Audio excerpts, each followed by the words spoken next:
Բարև ձեզ, Արմ ռադիոյի եթերում սոցիալական ցանցերի տեսությունն է, ես Հասմիկ Բուդաղյանն եմ, ձեզ կներկայացնեմ այսօր սոցցանցերում առավել շատ քննարկված թեմաներն ու դրանց մեկնաբանությունները։ Առանձնացրել եմ հետևյալը. գրքերի թանկացում, հավատալ պաշտոնյաների խոսքին, թե մեր աչքի տեսածին, քաղաքական գրառումներ, Բարգավաճ Հայաստանը դեռ կհամալրվի մեզ հայտնի դեմքերով, Ռուբեն Հայրապետյանը լքել է Facebook-ը, ինչ են անում փակ շուկայի հետ, քանդում են թե վերանորոգում, մեծամասշտաբ համաքաղաքացիական բողոքի ցույց, բավական է աղավաղել քաղաքը խորագրով, Սերգեյ Դանիելյանի հոդվածը նացիոնալիզմի մասին, Վարդան Օսկանյանի հուշերը։ Այժմ այս ամենի մասին առավել մանրամասն։ Չնայած կառավարության հայտարարությանը, որ գրահրատարակության ոլորտում Հայաստանի քաղաքականությունը չի փոխվել եւ կառավարության կողմից գրքերի հարկման որևէ նոր դրույքաչափ չի բարձրացվել, մայրաքաղաքի մի շարք գրախանութներում երեք պահպանվում էին բարձր գները։ TRT-ի հետ զրույցում ազգային ժողովի պատգամավոր Լիլիթ Գալստյանը նշել է, որ բավարարված չէ պատասխանից, որը տվել է ֆինանսների նախարարը։ Իսկ ֆինանսների նախարարն ասել էր, որ հարկային որևէ փոփոխություն տեղի չի ունեցել, որը կարող է ազդել գրքերի գնի վրա։ Պարզապես տարընթերցման խնդիր կա կապված ավելացված արժեքի հարկի մասին օրենքում կատարված փոփոխությունների հետ։ Գրքերի գները պետք է իջնեն, բայց եթե դա տեղի չունենա, ապա պատճառը կլինեն շուկայական հարաբերությունները։ Անհրաժեշտության դեպքում նորից կհրավիրեն ոլորտի ներկայացուցիչներին եւ կբացատրեն, ասել էր նախարարը։ TRT-ը պարզել է, որ Բուկինիստ գրախանութն այն եզակիներից է, որտեղ գրքերի գները դեռևս չեն բարձրացվել, սակայն անխուսափելիորեն բարձրանալու են։ Այս մասին կայքին հայտնել է գրախանութի տնօրեն Խաչիկ Վարդանյանը։ Նա հայտնել է, որ կառավարության մեկնաբանությունը սխալ է, որովհետև փոփոխություն եղել է օրենքում։ Ամեն մի գրագետ մարդ կարող է մտնել կայքերը եւ տեսնել փոփոխությունը, որը վերաբերում է գրքին ավելացրած արժեքի մասին հարկի օրենքում կոմիսիոն փոփոխությունների բաժնում։ Բուկինիստ գրախանութի տնօրենը նաև նշել է, որ օրենքը տարածվում է ոչ միայն գրքերի, այլև բազմաթիվ ապրանքների վրա, օրինակ կարող են թանկանալ սկսած հագուստից մինչև հրուշակեղենը։ Հիշեցնենք, որ դեմ ենք գրքի թանկացմանը նախաձեռնող խմբի անդամները, մի խումբ գրողներ նամակ էին հղել վարչապետին հետևյալ բովանդակությամբ. մենք գրականության ոլորտը ներկայացնող անհատներ ենք եւ չենք պատրաստվում բանավեճի մեջ մտնել տնտեսագետների, ֆինանսիստների, հարկային դաշտը վերահսկող ծառայողների հետ։ Մենք արձանագրում ենք փաստը եւ խորապես համոզված ենք, որ օրենքը վերանայման կարիք ունի։ Գրող Վահան Իշխանյանն իր բլոգում այս առնչությամբ գրել է. Տիգրան Սարգսյանը մի քանի օր առաջ հպարտությամբ ասաց, որ բենզին ներկրող ընկերությունները իր հետ լավ հարաբերությունների մեջ են։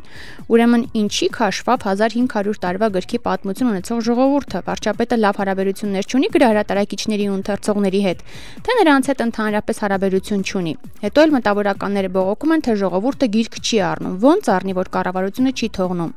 Կհասցնի կառավարությունը մինչև Երևանը գրքի միջազգային մայրաքաղաք հռչակման եւ հայ գրքի տպագրության 500-ամյակի միջոցառումների սկսվելը այնպես անել, որ Երևանում գրախանութ չմնա, գրում է Վահան Իշխանյանը, որ լավ աշխատի կհասցնի, այնքան էլ լավ չի աշխատում, որովհետև Ոսկե ծիրան կինոփառատոնի նախօրեին Հայաստանի 2 կինոթատրոններից մեկը միայն փակվեց, Նայիրին, կինո Մոսկվան դեռ մնում է։ Վահան Իշխանյանը բերում է նաև Լեհաստանի օրինակը։ Լեհաստանի կառավարությունը հակառակը գրահրատարակչությունը ու գրավաճառությունը ազատել էր ավելացված արժեքի հարկից, որ գրահրատարակությունը զարգանա։ Քաղաքական գրառումներից առանձնացրել եմ Sum of Fun օգտատիրոջ լուրն այն մասին, որ առաջիկայում ԲՀԿ-ին կանդամագրվի նաև ազգային ժողովի նախկին նախագահ Տիգրան Թորոսյանը, սակայն վերջինս կարծես թե չի շտապում այդ ինֆորմացիան հրապարակել, նշելով, որ եթե նման բան լինի, կասի։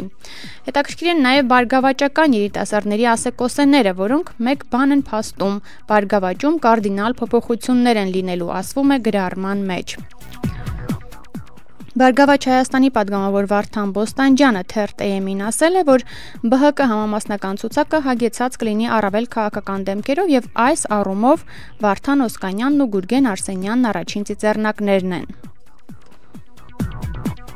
Հայաստանի ֆուտբոլի ֆեդերացիայի նախագահ Ռուբեն Հայրապետյանը հեռացել է Facebook-ից։ Ֆեդերացիայի ղեկավարը նշել է, որ Facebook-ը բացել էր հանրության խնդրանքով ու գրեթե ամեն օր պատասխանում էր ֆուտբոլասերների հարցերին, սակայն չի կարող հանդուրժել անհարկի վիրավորանքներն ու դատարկաբանությունները, որոնց թիվը զգալիորեն շատացել է իր էջում։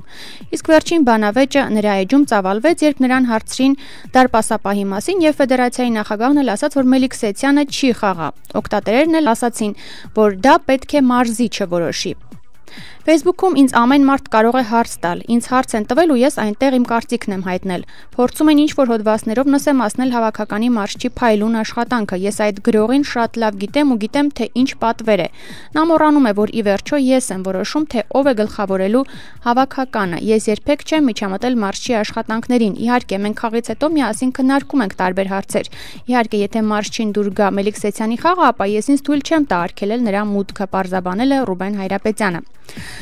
Անդրադառնալով գործարար պատգամավոր Սամվել Ալեքսանյանի այն հայտարարությանը, թե իր բիզնեսով հիմա զբաղվում է կինը, Ռուբեն Հայրապետյանը նշել է. «Իմ բախտը չի բերել կնոջ առումով, իմ բիզնեսներով զբաղվում է տղաս»։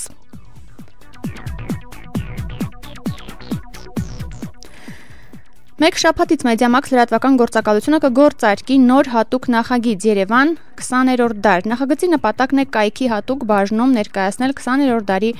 40-ից 80-ականների Երևանը։ Նախագծի գլխավոր հերոսներն են լինելու ոչ միայն շենքերը, այլև մարդիկ եւ տվյալ ժամանակաշրջանում տեղի ունեցած իրադարձությունները։ Նախ եւ առաջ փորձ է արվելու ներկայացնել քաղաքի միջավայրը համալիր մոտեցում ցուցաբերելով յուրաքանչյուր հերոսի։ Դա արվելու է լուսանկարների, տեսանյութերի, հին երևանցիների հիշողությունների միջոցով։ Նախագծի յուրահատկությունն այն է, որ Երևանի հին միջավայրի վերականգնմանը մասնակից կդառնան նաեւ ընթերցողներն ու բոլոր հետաքրքրված անձինք։ Երևան 20-րդ դար նախագծի առաջին թեմաներն են Կարապիլիչն ու Փակ շուկան։ Բոլոր նրանք, ովքեր ունեն հետաքրքիր պատմություններ, լուսանկարներ կամ տեսանյութեր այս երկու վայրերի մասին, կարող են մինչև մարտի 9 ներառյալ ուղարկել դրանք contest@mediamax.am հասցեով։ Լավագույն նյութերը կներկայացվեն հատուկ բաժնում, իսկ դրանց հեղինակները կստանան դրամական պարգևներ։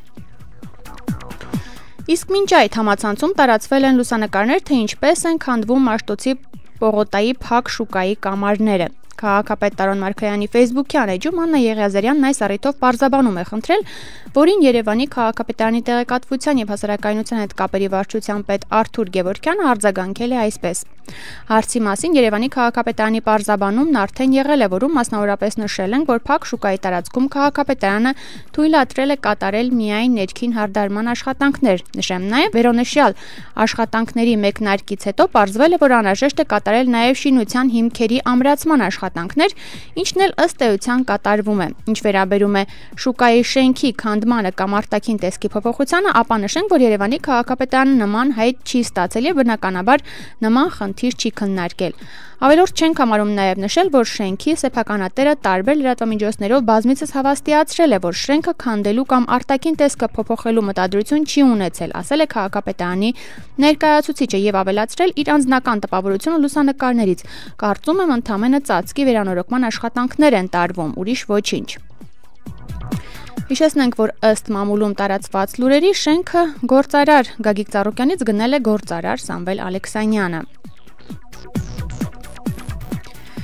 Իդեպ Փակ շուկայի շենքը ներառված է պետության կողմից գրանցված հուշարձանների ցանկում։ Արամի Խաչմերուկ շարժում նախաձեռնությունը սոցցանցերում ահազանգում է, թե Փակ շուկան ամբողջությամբ քանդում են։ Ամիսներ առաջ, մինչ աշխատանքների սկսելը հանրության բողոքին սեփականատերերը պատասխանել էին, որ միայն ներքին հարդարման աշխատանքներ են կատարվելու եւ Փակ շուկան չեն քանդելու, պահպանելով իր հին տեսքը։ Այսօր պարզվեց, որ հերթական սուտ խոստումը տվեցին հանրությանը, ասում են նախաձեռնության անդամները։ Դանակը ոսկորին մեծամասշտաբ համաքաղաքացիական բողոքի ցույց, նույնիսկ այսպիսի էջ բացվեց Facebook-ում, որը տեղեկացնում է մարտի 8-ին նախատեսվող ցույցի մասին, բավական է աղավաղել քաղաքը խորագրով։ Բավական է շարունակաբար խախտել քաղաքաշինական նորմերը, բավական է հաշվի չառնել հասարակական կարծիքը, բավական է ապօրինաբար կամայականություններ իրականացնել։ Մենք Երևանի բնակիչներն ու քաղաքացիները այլևս չենք հանդուրժի այս չարչիական մտածողությունն ու գործելակերպը։ Երևանը քաղաք է, ավելին մայրաքաղաք է, ոչ թե սուպերմարկետ, մոթել, հոթել, կազինո, բուտիկ, պարկովկա, ասվում է էջում։ Այս խնդիրն իհարկե կա մեր քաղաքում եւ հանրահավաք միշտ էլ կարելի է անել, բայց կոնկրետ Փակ շուկայի դեպքում հասարակական ակտիվությունը քննարկումները օրվա ընթացքում տվեցին իրենց արդյունքը եւ օրվա վերջում արդեն Փակ շուկայում տարվող վերականգնողական աշխատանքները դադարեցվեցին։ Ավելին, Պանորամա AM-ից իմանում ենք, որ պետության կողմից պահպանվող հուշարձանների ցանկում ընդգրկված հուշարձանը, եթե առանց թույլտվության քանդվել է ամբողջությամբ կամ մասնակի, ենթադրում է քրեական պատասխանատվություն։ Գլխավոր ատախազության մամուլի քարտուղար Սոնա Տրուզյանը ասել է, որ Օրենքով, եթե հուշարձան պահպանողը, տվյալ դեպքում մշակույթի նախարարությունը, հայտնաբերել է, որ այն չի պահպանվել, ապա պետք է դիմի ոստիկանություն քրեական գործ հարուցելու համար։ Այսօր քաղաքապետարանը տարածել է հայտարարություն դրա հետ կապված վարչական իրավախախտումների վերաբերյալ օրենսգրքի 154-րդ հոդվածի առաջին մասով կազմվել է արձանագրություն առանց թույլտվության տանիքի ծածկի քանդման աշխատանքներ իրականացնելու համար։ Աշխատանքները դադարեցված են եւ տարածքը վերցված է խիստ հսկողության տակ։ Քաղաքային այլ խնդրի է անդրադարձել Կարեն Վրդանեսյանը։ Նա կարդացել է ոստիկանության հաղորդագրությունն այն մասին, որ 1 օրում գրանցվել է 4 պատահար 8 վիրավոր, ընդամենը 1 օրում, բայց ոչ ոք չի ստեղծում ճանապարհներն իրականում խումբ ու ցույցեր չի անում պահանջելով ճանապարհային ոստիկանության պետի հրաժարականը, ոչ ոք չի սկսում չեմ թողնի զավակիս փողոք ֆլեշմոբեր։ Ոչ ոք չի փիլիսոփայում այն մասին, որ ավտոմեքենա պիտի վարեն միայն պրոֆեսիոնալները, իսկ շարքային քաղաքացիները միայն պիտի օգտվեն հասարակական տրանսպորտից եւ այլն, գրում է Կարեն Վրդանեսյանը։ E-Journal էլեկտրոնային ամսագրի իր բլոգում նացիոնալիզմի մասին հոդվածով է հանդես եկել Սերգեյ Դանիելյանը։ Մեզ մոտ չկա ազգային որևէ փոքրամասնություն, որից մենք պետք է պաշտպանվենք, կարծես թե մի պետական լեզու ունենք, մի հայրենիք, մի պետական կրոն եւ քարը պայթի 2 նախագահ, ուրեմն ինչ խնդիր կարող է լինել։ Բայց արի ու տես, մեր մեծ եղբորից պետք է ընդօրինակեինք ամենաայլանդակ հատկություններից մեկը՝ նացիոնալիզմը։ Բայց քանի որ բացի մեզնից էս հողի վրա էլ ուրիշ ազդեցիկ էթնոս չկա, պետք է երևույթը ադապտացնենք, որ մեր հակով Նացիոնալիզմը պիտի դառնա տեղային նացիոնալիզմ, որ ռուսներից հետ չմնանք։ Մեր բոլորի խնդրեմը նույնն է։ Օրինակ ես սարսափելի վիրավորվում եմ, երբ Ղարաբաղ մտնելիս հեռախոսիս ռոումինգն է միանում, գրում է Սերգեյ Դանիելյանը։ Անցյալ ամառ Դիլիջանի անտառներում նկարահանման էի, չեք պատկերացնում ինչ զիբիլանոց էր ամենուր անտառում, ժանգոտ, բիսեդկեք ու աղբ։ Հիմա եթե ասեմ, որ այդ կեղտոտողները խոզ են, տեսնես ով կնեղանա՝ դիլիջանցիները, թե Դիլիջանի անտառ գնացած երևանցին, թե ողջ հայ ժողովուրդը, թե ժողովրդի մի մասը, չգիտեմ։ Ով է մեղավոր՝ տեղի իշխանությունները, թե բնակչությունը, թե բնակչության որոշ մաս, ամենայն դեպս ես խնդիրը չեմ տեղայնացնում։ Սիրելի հայեր, Շիրակից լինենք, թե Գեղարքունիքից, միևնույն է, իրարից լավը կամ վատը չենք, բոլորիս քթերը մեծ է, աչքերը թախծոտ, ասում է Սերգեյ Դանիելյանը։ Մեդիամաքսը հրապարակել է նախկին արտգործնախարար Վարդան Օսկանյանի հուշերը, ինչպես երազը դարձավ իրականություն։ Արտգործնախարարի պաշտոնը թողնելուց հետո սկսեցի գրառել 17 տարվա դիվանագիտական աշխատանքիս ընթացքում եղած հուշերը։ Այդպիսի մի հուշ ունեմ 92 թվականի այսօրվանից մարտի 2-ից, երբ Նյու Յորքում ՄԱԿ-ի կենտրոնակայանի դիմաց վեր խոյացավ Հայաստանի Հանրապետության դրոշը։ Նյու Յորք մարտի 2 1992 թվական ամբոխներ չկային, այնտեղ նույնիսկ 1000 մարդ չէր հավաքվել։ Երբ ինը նորանկախ պետություն պետք է պաշտոնապես անդամակցեր միավորված ազգերի կազմակերպությանը, Նյու Յորքում գտնվող ՄԱԿ-ի կենտրոնակայանը շրջապատող պարսպի մոտ հավաքված էին տարբեր ծագում ունեցող ամերիկացիներ, որոնք սպասում էին, որ 9 նոր դրոշ է վերխոյանալու։ Կատարվել էր անհավանական մի բան, մի քանի ամիս առաջ խորհրդային միությունն էր փլուզվել վերջնականապես եւ պաշտոնապես, իսկ մարտի 2-ին ՄԱԿ-ը պատրաստվում էր ազգերի միջազգային ընտանիքի գիրքն առնել 15 հանրապետություններից 8-ին։ Նյու Յորքի առաջին ավենյուն լի էր մարդկանցով, որոնք ցանկանում էին ականատես լինել կարճ արարողությանը, որ պետք է տեղի ունենար ՄԱԿ-ի շենքի մոտ եւ տեսնել, թե ինչպես Հայաստանը, Ադրբեջանը, Ղազախստանը, Ղրղզստանը, Մոլդովան, Տաջիկստանը, Թուրքմենստանը, Ուզբեկստանը եւ հանգամանքների ուշագրավ բերումով նաեւ Սան Մարինոն դառնում են մեծ ընտանիքի անդամներ։ Իրադարձությունը շրջադարձային էր աշխարհի համար եւ կարեւորագույն իրադարձություն էր այդ օրն այնտեղ ներկայացված յուրաքանչյուր երկրի համար։ Հայաստանը անկախություն էր ստացել առաջին անգամ գրեթե 100 տարիների եւ միայն երկրորդ անգամ ողջ հազարամյակի ընթացքում։ Հայերի համար սա երազանք էր, որը հանկարծ իրականացավ։ Նախկին արտգործնախարարի հուշերը հրապարակել է Մեդիամաքս AM-ը։ Սոցցանցերում քննարկվող թեմաներից այսօր առանձնացրել է այսքանը։ Սոցիալական ցանցերի տեսությանը մոնիտոր հաղորդաշարին կարող եք հետևել նաև YouTube-ում, Facebook-ում եւ Twitter-ում, փնտրելով Arm Radio FM 107։ Ձեզ հետ Հասմիկ Բուդաղյանն էր, առայժմ։